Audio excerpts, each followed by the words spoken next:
Thank you for joining us. I'm Mary Jáquez, Director of the Senior Adult Program, and this is Mature Living. And I love saying, as usual, we bring you great information about our classes. Today, we've invited Elsie Hayden, who is a local art author. She's written many books. She's going to tell us all about her books, but she's also our instructor that teaches creative writing. She's brought a student. We're going to find out how successful writing can be. And you've brought Mike, one of your students, Mike Ebb, and he's going to tell us his story as well about writing a book as well. Thank you for being with us, Elsie. Thank you for inviting us. It's our pleasure. Thank you. I know you, and I've read your books, and tell me a little bit about yourself as an author. I do mostly mysteries, but and inspirational books, true stories about miracles and angels, and children's books. But I've done a whole bunch of other different genres. Yes. My latest mystery book is one called What Lies Beyond the Fence, and that's the 8th Harry Bronson book in the series. It came number 2 on the Kindle bestseller list. Wow, that is awesome. And I have a Kindle. I'm going to have to, find all your books. Yes. Yes. And we can find your books at Barnes & Noble, or where do we find your books? The best place is, of course, through the internet. Yes. And if you just go through Amazon, and you can get the books there. But you can request them at Barnes & Noble's or at any other bookstore or any other place. And your author name is capital L, capital C, Hayden. Correct. So that's how they can find you as well. Super. Tell me a little bit about your class, and then I'm going to ask Mike some questions. So tell me about this book that you've brought. We're going to interview some other students in a little while as well. But stories from 2 centuries. Tell me about that. This is a book my students have been wanting to, they kept saying, I want to be published, I want to be published. And so we said, well, why don't we just all combine it into a book? So they came up together and we created this this book. This is the second one that they've done. This one is called Centuries. What is it called? It's Stories from 2 Centuries. Yes. And it's got drawings, it's got poetry, it's got nonfiction, it's got fiction, it's got a little bit of everything. And it's just something that my students can go, look at me. Yes. This is my book and this is my story. Oh, that's beautiful. And of course, our classes, you're teaching at which center? Wellington Shoe, okay. 11 to 1 at Wednesdays. And how many students do you have in your class, more or less? About 25 or so. Oh my goodness. And of course, it's a senior adult program. It is a senior adult Paso program. Community College class, and I'm so proud to introduce our instructors. I'm sure you love your instructor, right, absolutely. Mike? Yeah. Tell me how she has helped you. Tell me about your book, Mike, and how you got started in this class. Well, I retired. I'm a retired federal agent. I was a Border Patrol agent, then I was a Drug Enforcement Administration special agent here in El Paso. And I retired at the end of 2014, and I always wanted to write. You do a lot of writing as an agent, a lot of reports and everything like that, but I just wanted to branch out. I also wanted to kind of memorialize some of the things I've witnessed, some of the things I've participated in as far as law enforcement. I thought it was some pretty exciting stories sometimes. So I signed up for the El Paso Community College creative writing class and came down. I was a little nervous about it, but I met Elsie, and she's just been wonderful. It's a great class. It's a very popular class. Yes. As a matter of fact, I think this semester we ran out of spots. They were telling me that it was full. It was full. The class was completely full. It's a good creative outlet, and I've learned so much from that class. I knew how to write a very short, concise narrative report for law enforcement. Huh? Technical writing, yeah. But this was totally different. I remember, I think one of the first classes, it's like poetry. Poetry? Me? I can't write poetry. But it's a lot of fun. It's a good mental exercise. Yes. It helps your mental agility. And it's very therapeutic too. If you've had an interesting life or some interesting things happen to you, the writing tends to sort it out in your head a little bit better. Yes. It kind of brings a little peace. Tell me about your book, because you must have been nervous to starting. Or how do I begin? How did you begin to think about writing your book? And what is the title of your book? The title is Dark Canyons. I've written it under the name Eric Norway. It started out as a series of short stories, true short stories of episodes, things that happened again, that I was involved in, or things that I witnessed. And I took that collection and I decided to go ahead and try to turn it into a fictional novel. So the stories, the vignettes are all true stories, but it's a fictional novel. It's the characters are based on a couple of my classmates from the Border Patrol, and it talks about going through the academy and then as new agents being deployed into the field. And there's a cross story in there. Basically, one guy has stayed very clean. The other guy has been kind of corrupted since childhood and has gone down the wrong path, and leads to tension between the two. Yeah, it's a good story. I've gotten a lot of compliments, and I tried to write it in such a way that it moved. It doesn't drag too much anywhere. And how does your teacher and how do your peers do the critiques, or how did Elsie help you to? Well, it's wonderful. The feedback from the other students is wonderful, because obviously as students we identify with each other more than we do the expert. But, yes, the expert Elsie, yes. Elsie is, I mean, this would not exist if I had not met Elsie. There's no doubt.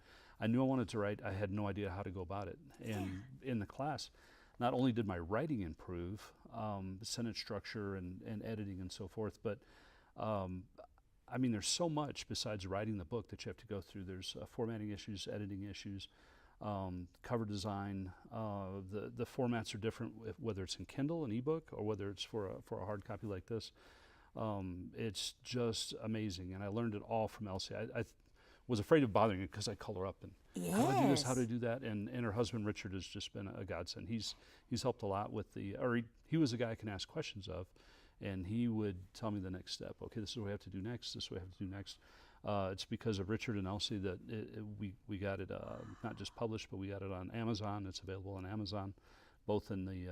I want to get both of these books, and I want to continue, buying Elsie's, because. Oh, they're great. They're books that move right along too. I mean, I love reading her Bronson series. And I love the idea of her new idea of writing a book about pets. Tell me about that, Elsie.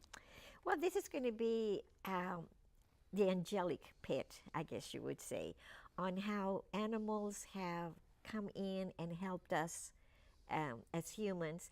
And some of them are just human pets, but they are, well, they can be human pets, but you know what I mean. Yes. They're regular normals. But part other of the ones, family. some of those other stories, it's just like that cannot have been a regular dog or a regular cat. That has to have been an angel. It there. was meant to be. It was meant to be. Yes, it was like a kindred spirit, for a family. That's very interesting. I understand the classmates call themselves We're the Silver Scribblers. Oh, the Silver Scribblers. Yeah. Yes, and we have 2 creative writing classes, and I know that Judy Vasquez does the one on the east side, and you do the class. You teach the creative writing class in the Northeast Wellington CHU. So your experience has been good, taking our senior adult program class. Oh, it's been wonderful. It's been, they call it a life enrichment class, I think, but it's exactly what it is. I kind of went into it thinking, well, yeah, I'll learn some stuff about writing. I didn't realize how much I was going to enjoy it, and I was actually able to produce a book, publish a book. And it's a really good book, too. Oh, that's so great. I owe it all to Elsie. I can't even tell you. I'm very proud of the accomplishment. And what does your family say, by the way? Oh, they love it. They think it's great. They think you're smart? Yeah. Oh, my wife knows better than that. You can't fool her. You can't fool her. But, you can everybody write, Elsie? I think everybody can write. It's just learning how to focus and actually getting it from here to there. And this is where everybody goes, it's there, but forget it. There's no way I can write. Yeah. But it's just a matter of learning how to. And you also have to think of the reader. What do they want? Yeah. What are they receiving from the stories? Oh, yeah. It's amazing. I'm proud of you guys. I'm proud of the teacher. I'm proud of the students, and we're proud of the course. And you have done a wonderful job with the whole program. Thank you so much. I appreciate that compliment. I'll pass it on to my staff and all the other instructors that are teaching. We have about 33 of them. 33 instructors, 60 sections of classes, senior adult program. Thank you for being with us. I really appreciate so much for inviting us. Yeah, thank you so much. And you can find those books on Amazon.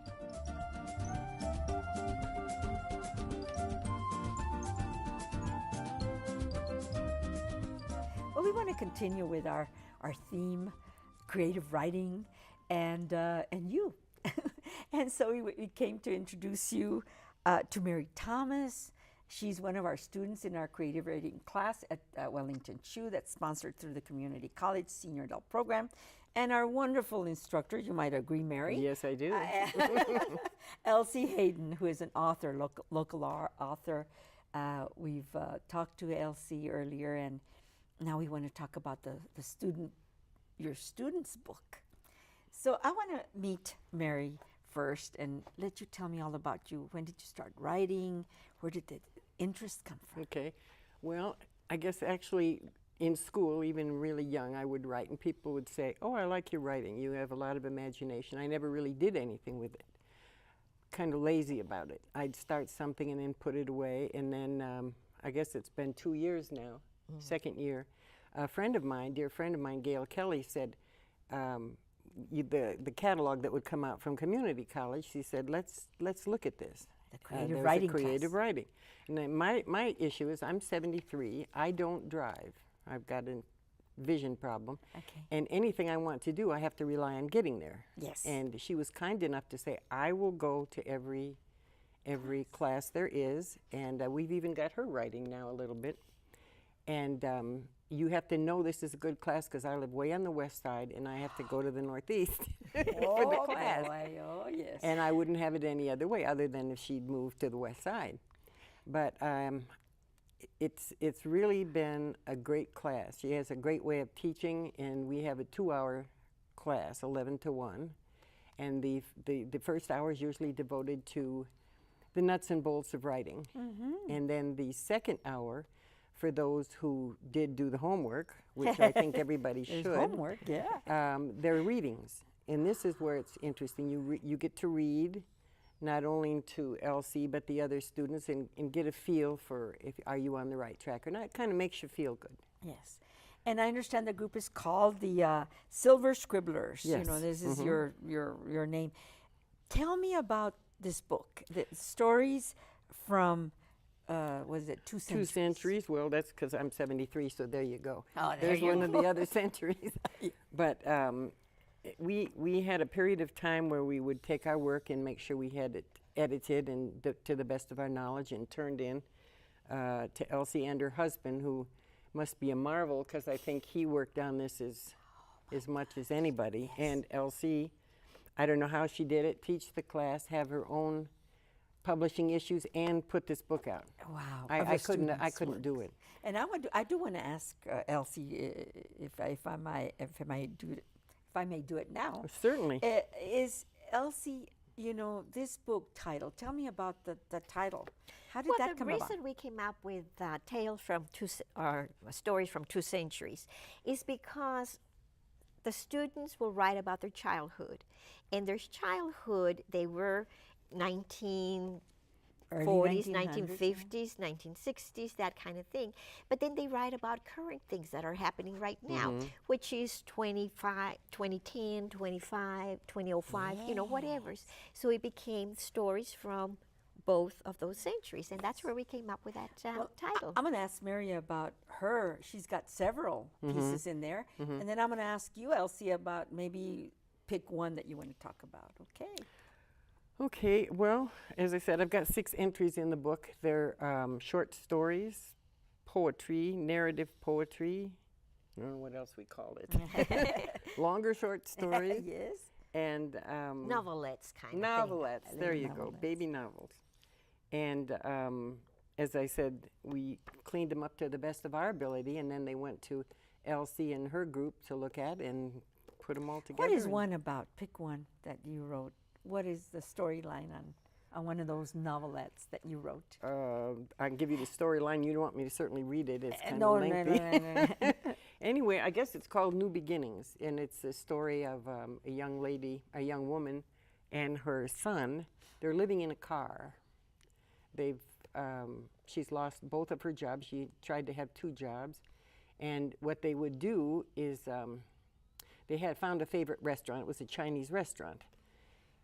And they would park near there during the day And they noticed that the busboys, during lunch and dinner hours, would come out with leftovers that people hadn't eaten. And evidently, they were a little more kind-hearted than some, because she noticed that he'd actually wrap these up in to-go bags and whatever, and she would go and get them and whatever. And at the same time, in this story, there's some bad guys in there that work at a car wash and plan on robbing it. They're next, the business is next to the Chinese restaurant. Well, as it turns out, only one of them commits the crime, and the other one, who did not want to be part of it but wants to steal the money, his idea was to steal the money and then hide it behind the Chinese restaurant in the garbage area. He ate there every Friday night. It was a routine. Anyway, the robbery comes off. He thinks, to the best of his knowledge. He takes the money, goes next door, hides it out there, and then goes back, calls the police, and tries to act like it was a robbery. Meanwhile, Our Lady usually checks behind the dumpster both afternoon and evening, and they look forward to fortune cookies and the noodles and everything. Well, she goes there and one evening and says found a bag all taped up. She had no idea what it was, but she grabbed that along with the food, took it back to the car, and they're about down to their last dime, their last penny, and they're eating, and she noticed that there was a bag of pretty good looking fortune cookies. So she and her son both took one, and one of them said, "You deserve what you will find," and the other said, "To new beginnings." Well, she opened up the bag after they had eaten, and in it was the money that was stolen from the car wash next door. And at the end, they just both kind of laugh and say, "To new beginnings." Wow, And the what way an that she put it imagination. together was And that really already cool. kind of drew me into this, to reading it. And thank you for sharing that. That was Yeah, I'm sorry, it came out kind of rambly, but no, but that's fine. Hey, listen, that came right straight from your imagination and working it in. What is your favorite, or one of them? I shouldn't You say know- favorite because they're all favorites. That's exactly it. They're all my favorites. I really, really like them. But there is one story in there that I cannot sit there and read it without having actual tears coming down. I mean, it is that good. And it's a poem. It's a narrative poem, and it's called O'Malley's Christmas, which is one of Mary's story. But it's about a little boy who lives on the ghetto, I guess you would say, and he has no chance of ever getting a Christmas gift. But he has a dream that he wants this little skateboard, isn't it? sled. A sled. He wants a sled. And everybody's, his friend is telling him, like, you need to figure out there is no Santa Claus, it's not going to happen, and et cetera, There's et no cetera. way, huh? But of course, at the very end, things work out, for that little boy. And I mean, the way that she expresses and the way she put the words together, you cannot get through this poem without actually having tears running So down. how do we get this book? Tell us how we can find this book. We all want to order it. And how do we get it? It's available through, again, through Amazon, and you can buy the hard copy. If you like to buy the hard copy, all you do is just put in the name of the book and it'll Stories take you to it. from 2 centuries. Yes. Stories from 2 centuries. And it's written by the Silver the Scribblers. Silver Scribblers. Or you can go to, you can also order it as an ebook, and that's only $3.50, which is a great price for a, for the ebook. And anybody who reads any of these books could also write a review on it, and that's really. And so how many students were involved in this particular publication? I think we had about 15 people who Okay. actually contributed. Awesome. Elsie, you're doing a fantastic job with our creative writing class at Wellington CHU, sponsored by the college. Thank you for being a student. Oh, And we're so that's happy. my favorite day of the week. It's Wednesday. Isn't it Wednesdays? Wonderful. Well, registration will be coming up for the summer classes, so we'll see how that goes. And of course, this is going to help a lot with these wonderful publications. Judy Vasquez is also teaching on the East Side creative writing, and they've published a couple of books, and so they're doing really great over there too. There's quite a bit of competition, by the way. So thank you. This is number one. Yeah, we'll be doing the Arts Festival, and I want readings, and I want to invite students for the Arts Festival in April. We'll be doing some promotion for the college in the arts. Well, we'll be back with more Mature Living.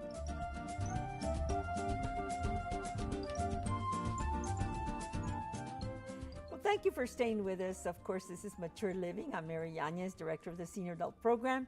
And we have some guests that are here from Casa de Bellamie.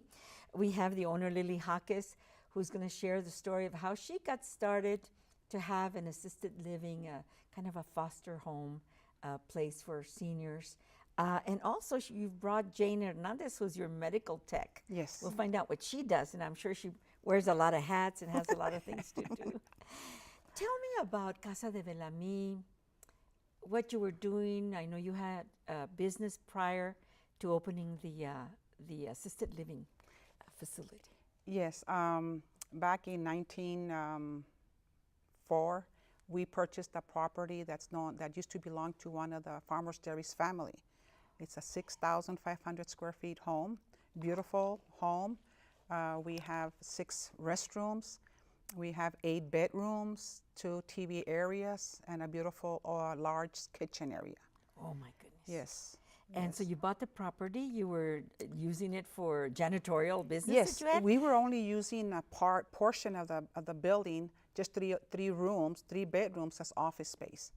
And that's what we were doing only back then. And Casa de Bellamie has a reason why it's titled that way, for a daughter of yours. Yes, yes. When we decided to open the Casa de Bellamie, it was in memory of my daughter Bellamie, who passed away. And we wanted, because back in the late 80s, we brought a resident, Tecla Bibbins, who was living down by the downtown area apartments.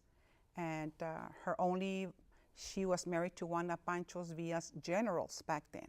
Oh my So I had met her before, and at one time she called me. She was in the hospital, and the doctor had mentioned to her, you must go to a nursing home, or go back to your brother in Chicago, because she could not be staying home again alone. So of course she called me, and she asked me if I could take her in.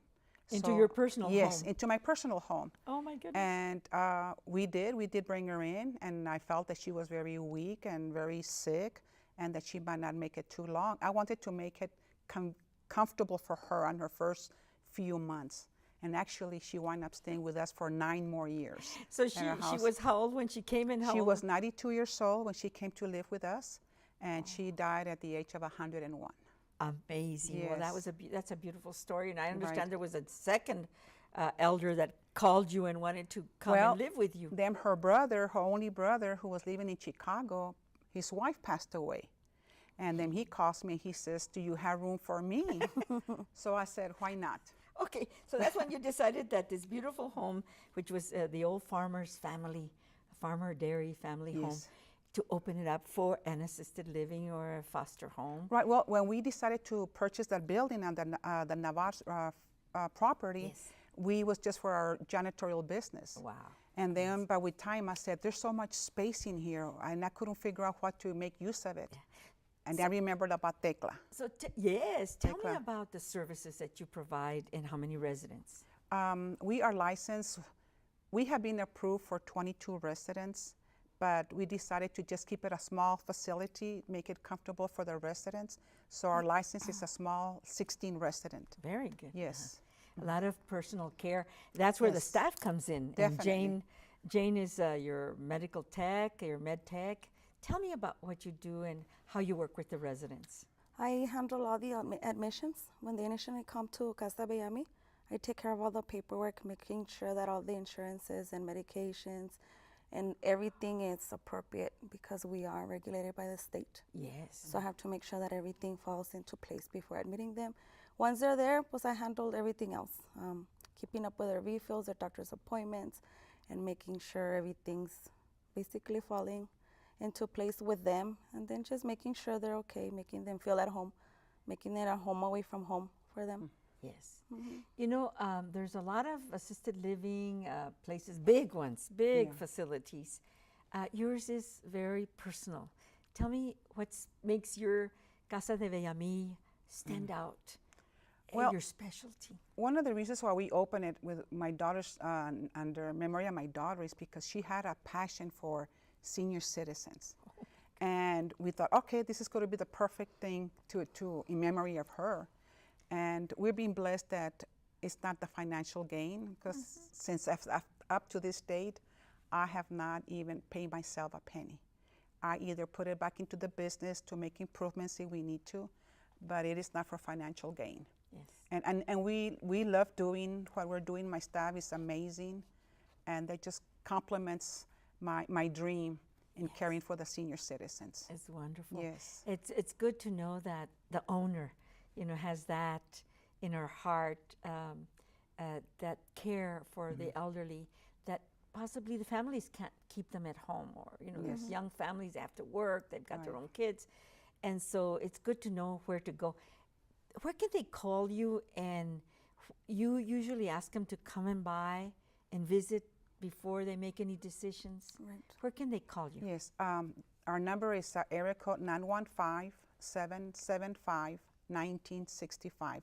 And I strongly recommend that they come and visit us, visit other facilities, so they can make their, you know, decision on for their loved ones. The location, tell me about the location. That's very, very prominent on North Loop and what is it, Hawkins, around that area? Yes, yes. Yes, very prominent. So anything else that I think you might want to share about residents and how happy they are there? What do they say?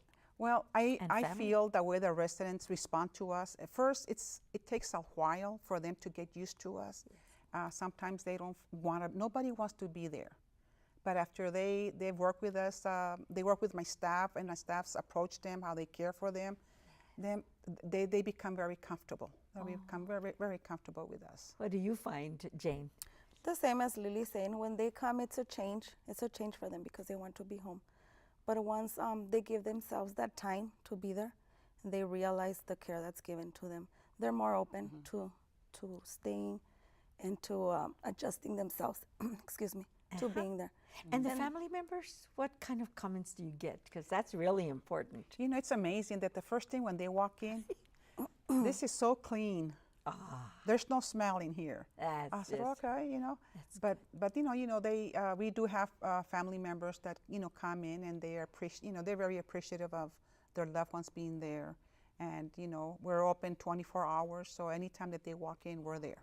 And also they can bring their own, a little bit of furniture or their bed or their favorite stand. They can maybe bring some personal items, pictures, of course. Oh, definitely. We encourage that, so we can put them in their room. Yes. But most of them, we've only had one that has brought a piece of furniture.